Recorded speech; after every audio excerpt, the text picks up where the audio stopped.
YouTube Ozick Owen, the Goat House, is back with my locks of NFL Week 11 here every Thursday with this video. This week, unfortunately, we're going to kind of have to rip through this one. Going to have to be a little quick here, but same video as always. Join us for all of our content. Like, subscribe, turn over, on. Follow us on Twitter. Links pinned in the comments for that, and our sponsors.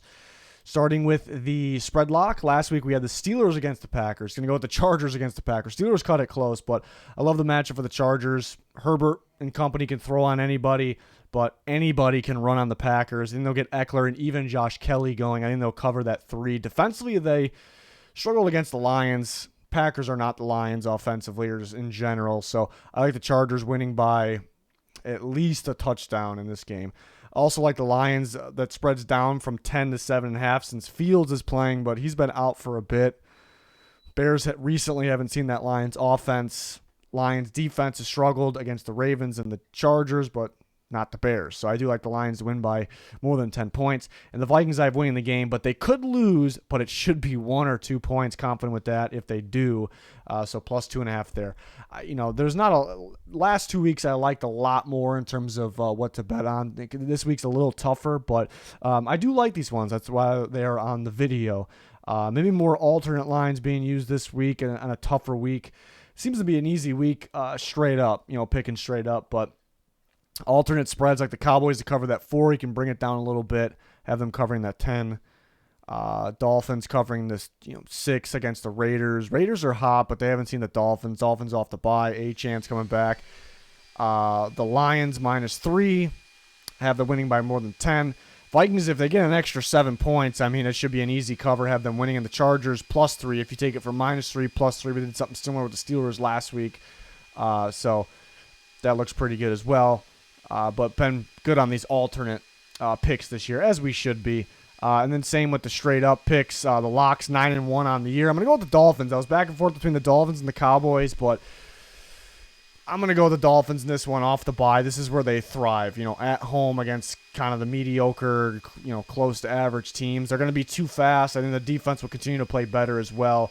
Cowboys are going to win. The Niners are going to win. The Lions are going to beat the Bears. The Commanders will beat the Giants this time around, so I like those.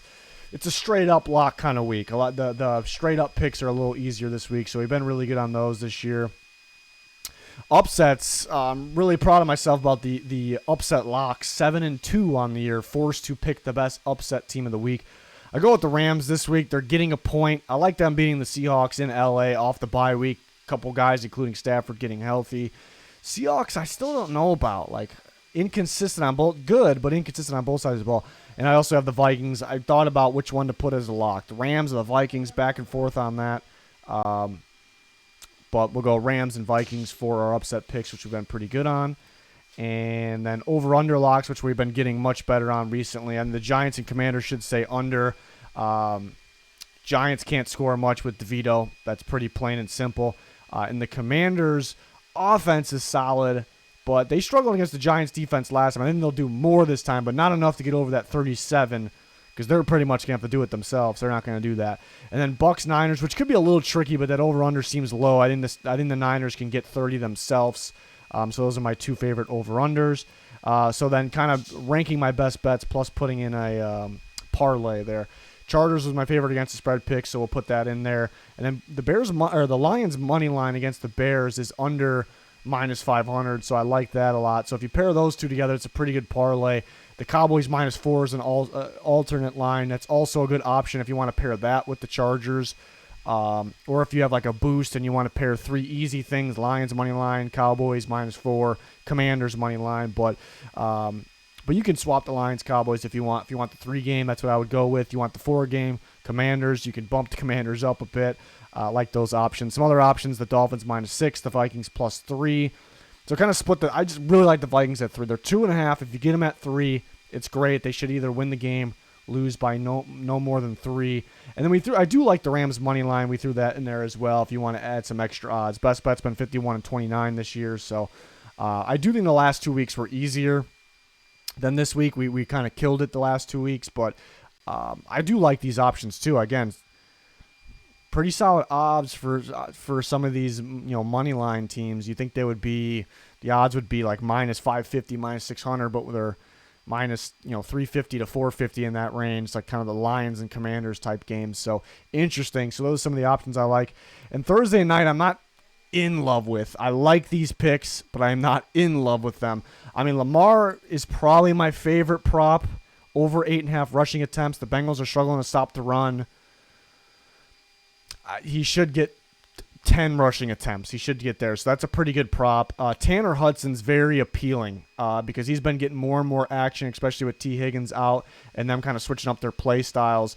Only 2.5 receptions he got. He's been getting around 7, but he only plays like just over 30% snaps. So it's a little tricky. A guy like that can go a whole game without getting a single target, So at first glance, it looks amazing, and I do like it, but you could be sweating that one out, but he should get over 2.5 catches, should get the 3 catches. Mark Andrews should have a solid day, 56.5. I do feel more comfortable with those alternates down there, 40 or 50. He really should cover the 50, but there's a chance you're kind of sweating it out with that 56.5. There's a chance he gets like 80 yards too. Tyler Boyd's growing on me more and more. No T. Higgins. Boyd from the slot. Ravens a little thin on the outside corner. Well, Marlon Humphrey's out, but they kind of switch it up on who they got covering the slot guy. Sometimes Kyle Hamilton's there, and that's the tricky part with Boyd. I feel better with an alternate, which I didn't list that, but again, 25 plus isn't the worst odds in the world. Then Andrews over 4.5 receptions. He's either gonna get 4 or 5 receptions, or 6. That's why that one's tough. And something I thought about was Jamar Chase is either gonna get 5 catches or he's gonna get 10 catches. Quite the range. It's either going to be, a lot of yards are 5 catches or 10 catches, and his over-under's at 7.5, and it's positive odds. It's plus odds. So that's an interesting one.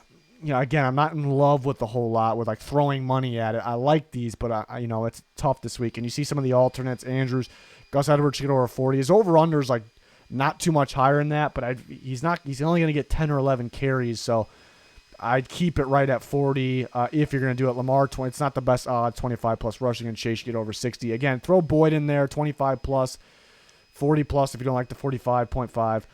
Again, not at first glance, the Lamar and Hudson props.